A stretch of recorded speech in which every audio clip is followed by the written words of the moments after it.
Eala sends message to her fans after they stay up beyond midnight to watch her at Indian Wells. Eala emerged victorious on her Indian Wells debut after beating Diana Yastremska in the first round. Playing her very first match at the WTA 1000 competition, Eala drew first blood in the match, but was forced to a third set by the defiant Ukrainian. The Filipino sealed the win in the decider, however, winning 7-5, 4-6, 7-5 to advance to round 3, where she will take on 4th seed Coco Gauff. The match between Eala and Yastremska went on late into the night, but the Filipino-dominated crowd stayed until the end. After her win, the 20-year-old took a moment to thank her fans for their support in her post-match press conference. Eala comments on her fans at the Indian Wells Open. "It means the world to have this community behind me in such a prestigious tournament," said Eala. "For them to make the effort to stay up late and stay in the cold and cheer me on, so it really added to the feelings and the emotions after the match, yeah." Asked about the nighttime conditions, Eala said, "The balls, they may be a little bit heavier at night. But of course, the difficulty with night matches is the time. It's night. I finish now, it's past midnight, and by the time I'm able to do all my routines and, calm down my adrenaline, I don't know what time I'll be able to sleep, but this is the life. I'm happy to be here. Playing at night is also a good sign.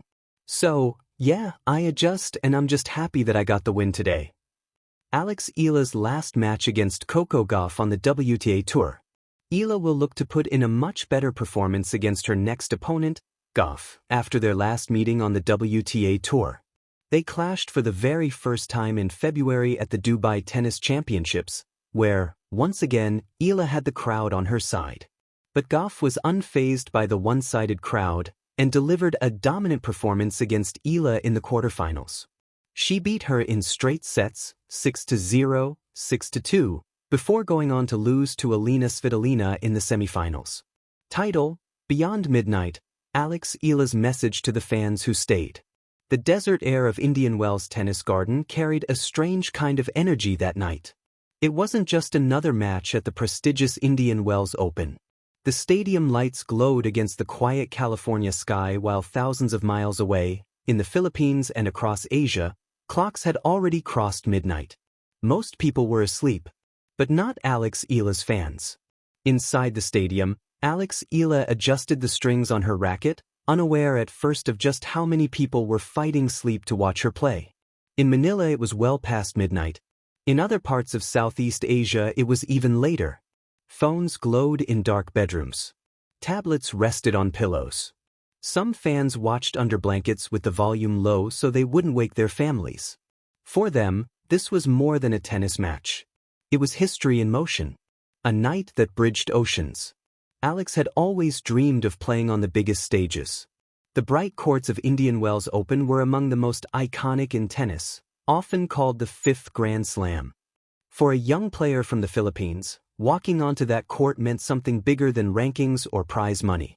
It meant carrying the hopes of a nation that had rarely seen one of its own reach such heights in tennis. Back home, the fans understood that. On social media, messages were already appearing long before the match started. Alarm set for 3 a.m. Let's go, Alex. Who else is sacrificing sleep tonight? Worth it to watch history. Some students brewed coffee. Office workers promised themselves they'd deal with the exhaustion later. Parents watched quietly while their children slept in the next room. Thousands of people, united by a single screen. The match. As Alex stepped to the baseline, the stadium crowd settled. The match began with the rhythmic sound every tennis fan loves. The pop of the ball off the strings, the squeak of shoes against the court. Back in the Philippines, living rooms turned into mini stadiums. When Alex won her first long rally, group chats exploded. Let's go, Alex. Did you see that backhand? Some fans clapped quietly so they wouldn't wake anyone. Others forgot entirely and shouted in the middle of the night. Even those who had never watched a full tennis match before were suddenly invested. Because Eala wasn't just a player on the screen. She was their player. The quiet moments. Between points, Alex bounced the ball and looked up at the stands. She couldn't see the fans watching from across the ocean. She couldn't hear the cheers echoing from thousands of living rooms. But somehow she felt them. Athletes often describe a strange sensation during big matches, the sense that energy travels beyond the stadium. That night, Alex felt it. Every serve carried the weight of people who believed in her. Every rally seemed to stretch across time zones. Midnight Warriors.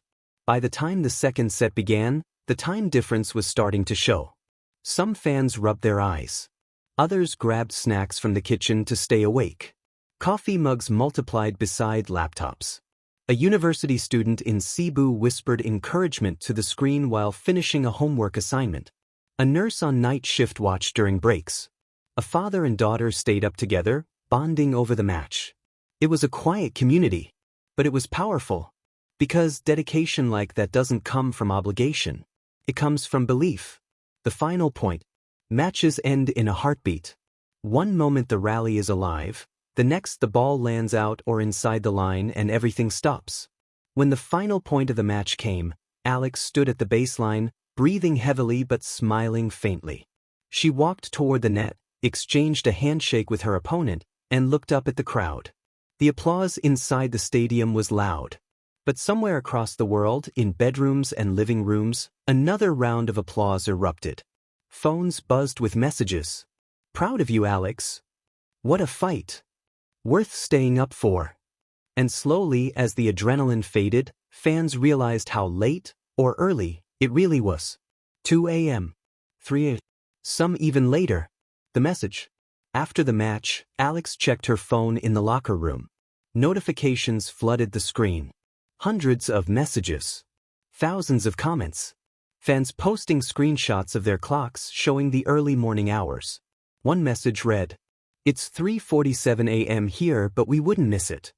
Another, "Watching from Manila. No sleep tonight." Alex paused. She knew tennis demanded sacrifice. From athletes, from coaches, from families. But seeing the sacrifices of fans hit her differently. These people had jobs. Responsibilities. And yet they stayed awake just to watch her play. So Alex did what came naturally. She wrote them a message. Alex Eala's words. On her social media, a new post appeared. It wasn't long. It didn't need to be. But every word carried sincerity. She thanked the fans who stayed up past midnight. She thanked those who set alarms and those who watched quietly so they wouldn't wake anyone. She told them she felt their support even from thousands of miles away. And she promised something simple. She would keep fighting on the court. Because if fans were willing to lose sleep to watch her, the least she could do was give everything she had every time she stepped onto a tennis court. A connection bigger than tennis. Sports often create connections that defy logic. A player swings a racket in California.